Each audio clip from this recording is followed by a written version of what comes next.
নমস্কার বন্ধুরা, আজ বানাবো আমি দই পোনা। আমি এখানে পোনা মাছ নিয়ে নিয়েছি, এখানে ফ্যাটানো টক দই নিয়ে নিয়েছি, জাস্ট 1 চিমটে নুন 1 চিমটে চিনি দিয়ে এটাকে ভালো করে ফেটিয়ে রেখে দিয়েছি। টমেটো নিয়েছি, আমার এখানে হোমমেড ধনে জিরে গুঁড়ো, এর মধ্যে রয়েছে মৌরি, তারপরে গরম মশলা, লং, এলাচ, দারচিনি, এরকম সব বিভিন্ন মশলা নিয়ে এটা হচ্ছে হোমমেড আমার একটা মশলা। এটা আমার চ্যানেলেই রয়েছে, যারা আমাকে ফলো করেন তারা কিন্তু এটা জানেন। এখানে রয়েছে পেঁয়াজ বাটা, 2টো মাঝারি সাইজের পেঁয়াজ বেটে নিয়েছি। এখানে নিয়েছি লঙ্কা গুঁড়ো, হলুদ গুঁড়ো, এখানে নিয়েছি পরিমাণ মতো লবণ আর কারি পাতা ব্যবহার করব। আর এখানে জিঞ্জার গার্লিক পেস্ট। রেসিপিটা শুরু করি। আমি প্রথমে মাছগুলোকে ভাজবো সয়াবিন অয়েলে। কড়াতে দিয়ে দিয়েছি সয়াবিন অয়েল, একটু লবণ দেবো যাতে মাছটা না ভেঙে যায়, সেই জন্য আমাকে একটু লবণ দিয়ে দিতে হবে।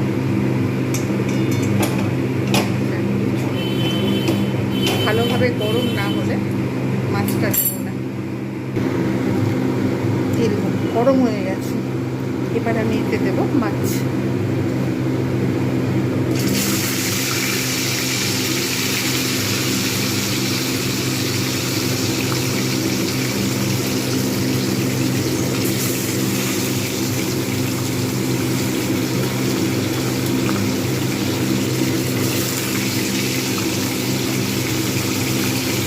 এক পিঠ হয়ে যাবে, তারপর আমি আরেক পিঠ দেবো।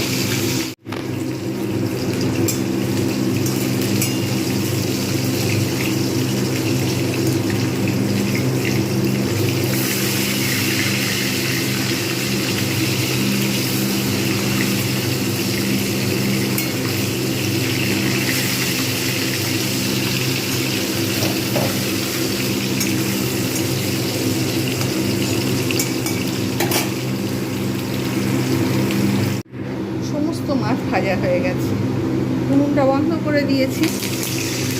দিয়ে এবার এতে আমি কারি পাতা টুকরো টুকরো করে ফোড়ন দিয়ে দিলাম, চারিদিকে না হলে তেল ছিটকাবে, ওই জন্য আমি একদম পুরো কারি পাতাটাকে, তেলটা গরম রয়েছে, অতিরিক্ত গরম, চারিদিকে একেবারে ভর্তি হয়ে যাবে, যার জন্য আমি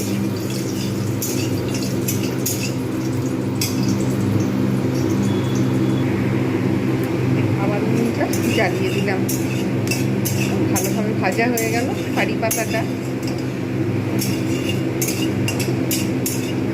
সুন্দর একটা স্মেল আসছে।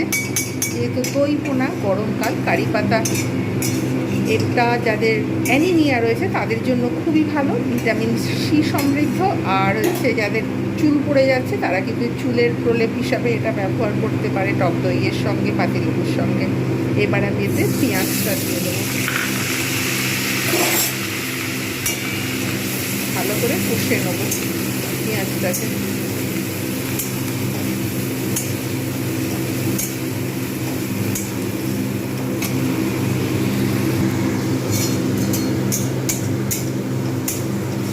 ভালোভাবে আমি এটাকে কষে নিলাম, পেঁয়াজটা আর কারি পাতাটা ভালোভাবে। এইবার আমি টমেটোগুলো কষবো, টমেটোগুলোকে মেল্ট করতে হবে।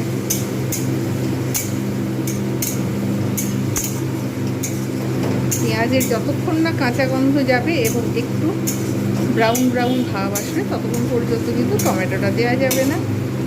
এইবার আমি এখানে দেবো পরিমাণ মতো জিঞ্জার গার্লিক পেস্ট। তার আগে আমি এখানে জিঞ্জার গার্লিক পেস্টটা দিয়ে দিলাম। আঁচটা কমিয়ে মশলা কষবো, যেন পুড়ে না যায় সেদিকে আমাকে লক্ষ্য রাখতে হবে। খুব ভালোভাবে একসঙ্গে কষতে থাকবো।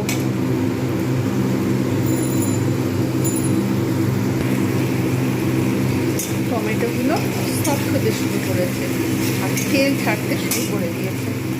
পরিমাণ মতো দেবো লবণ, টক দইয়ের সঙ্গে একটু লবণ দেওয়া ছিল, সামান্য 1 চিমটে লবণ, 1 চিমটে চিনি দিয়ে আমি টক দইটাকে ভালোভাবে ফেটিয়ে রেখেছিলাম। আর কারি পাতা দিলে একটা খুব সুন্দর একটা টেস্ট আসে। লঙ্কা গুঁড়ো, হলুদ গুঁড়ো, হাতটা কমিয়ে কষবো। ধনে জিরে গুঁড়ো, এর মধ্যে বিভিন্ন রকম মশলা রয়েছে। আমার হোমমেড, একটু জল দিতে হবে, জল না দিলে তলায় পুড়ে যাওয়ার সম্ভাবনা থাকে। ভালোভাবে মশলাগুলো কষে নেব।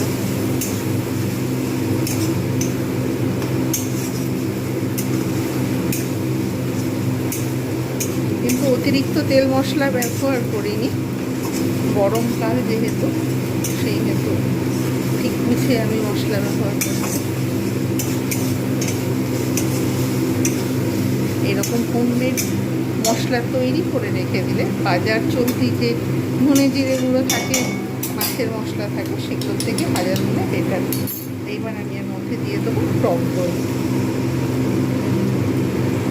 যেহেতু মশলাটা খুব ভালো করে কষে নিয়েছি, তেল ছাড়তে শুরু করে দিয়েছে, আর ভালো করে ফেটিয়ে কিন্তু দিতে হবে, তাহলে কিন্তু দেখা যাবে যে এর মধ্যে এরকম ছানা ছানা মতো হয়ে যাবে। এটাকে আমি ওরা ভালোভাবে কষবো।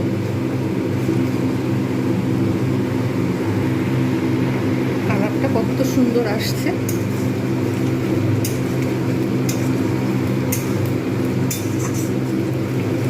ভালোভাবে এটাকে কষছি।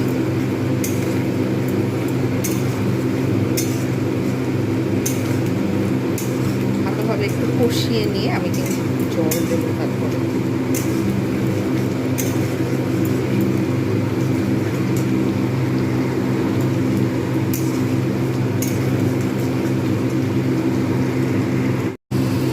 খাবারটা ঠিক এইরকম এসেছে, ভালোভাবে কষে নিয়ে অল্প পরিমাণে জল দেবো, অতিরিক্ত দেবো না, জাস্ট একটু গ্রেভিটা যাতে বেশি থাকে পরিমাণ মতো। এবারে আমি এর মধ্যে দিয়ে দেবো ভেজে রাখা পোনা মাছগুলো, যেহেতু দই পোনা হবে।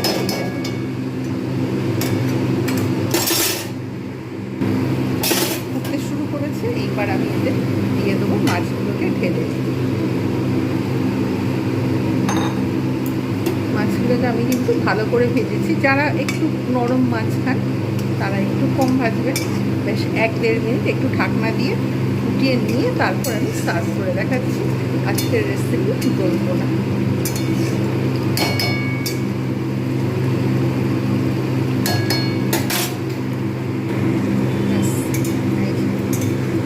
জাস্ট 1 মিনিটের মতো একটু ঢাকনা দিয়ে ফুটিয়ে নিলাম। এইবার সার্ভ করে দেখাচ্ছি কেমন হয়েছে আজকের রেসিপিটা। তৈরি হয়ে গেল আজকের রেসিপি টক ঝাল মিষ্টি দই পোনা। আপনারা গরমের দিনে অবশ্যই এইভাবে বানান, খুব ভালো লাগবে। রেসিপিটা কেমন হয়েছে জানাতে ভুলবেন না। এইরকম নিত্য নতুন ভিডিও পেতে আমার চ্যানেলটাকে সাবস্ক্রাইব করুন। প্রত্যেকের কাছে অনুরোধ রইল।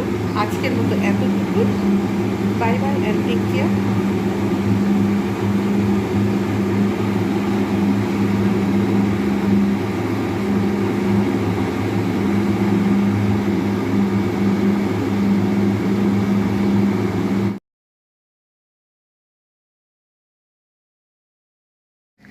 পায়রাটা এইখানটায় বসে রয়েছে রেলিংয়ের উপরে। মনে হয় শরীরটা ভালো না গরমের জন্য, বাইরের পায়রা, এবং চুপচাপ এসে বসে দেখছে। শরীরটা হয়তো ভালো না, ওই জন্য চুপচাপ বসে আছে, দেখছে।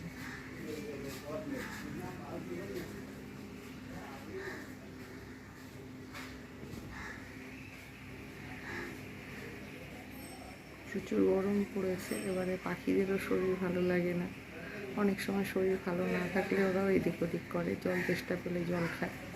তারপরে অনেক সময় দেখা যায় যে গরমের জন্য আনইজি ফিল করে। এখানে একটু মনে হয় ঠান্ডা ঠান্ডা ওদের হয়তো লাগছে, সেই জন্য এইখানটাতেই ওরা বসে রয়েছে।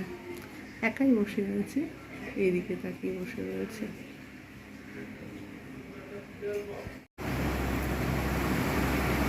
রাস্তা পুরো শুনশান, আকাশটাও বেশ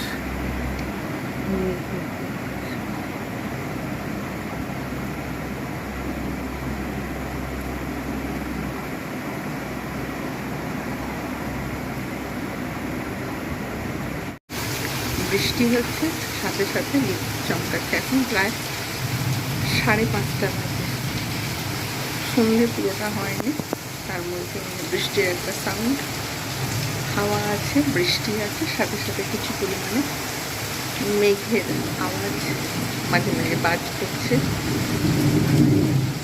রাস্তায় জল এখনো জমেনি, তবে এখানে একটু বৃষ্টি হলেই দেখা যায় যে রাস্তায় জল জমে গেছে। রাস্তা ঠিক হয়েছে ঠিকই, কিন্তু এখানে জল মাঝে মধ্যে জমে যায়।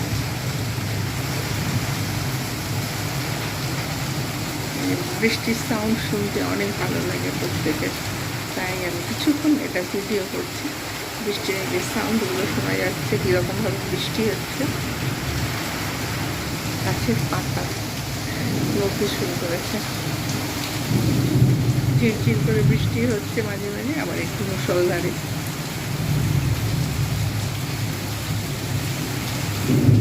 এই সময় যেহেতু গরম, সেহেতু একটা সোঁদা মাটির গন্ধ, যে গন্ধটা প্রত্যেকেরই ভালো লাগে।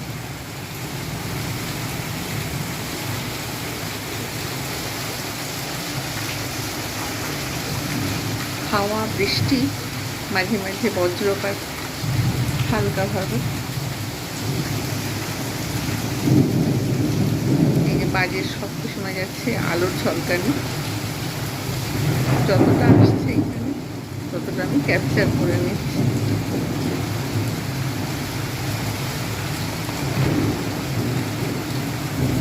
রাস্তার সামনে ঘর যেহেতু, রাস্তা দিয়ে এখনো কিছু কিছু লোকজন চলাফেরা করছে ছাতা মাথায় দিয়ে। তবে বৃষ্টির মধ্যে যখন বাজ পড়ে সেই সময় চলাফেরা না করাই ভালো প্রত্যেকের উদ্দেশ্যে, এটা আমার একটা বার্তা।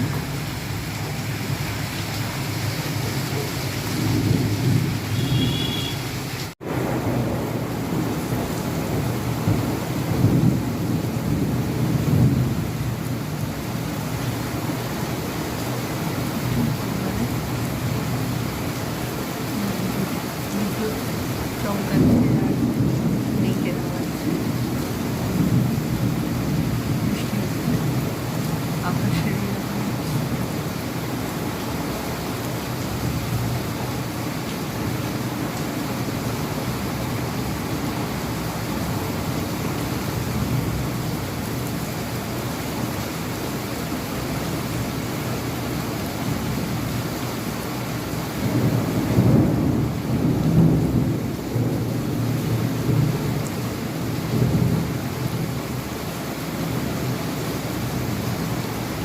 বৃষ্টি হয়েছিল তখন সন্ধ্যের সময়, এখনও জল জমে রয়েছে, জল এখনও নামেনি, কিছুটা নেমেছে, বেশি নামেনি।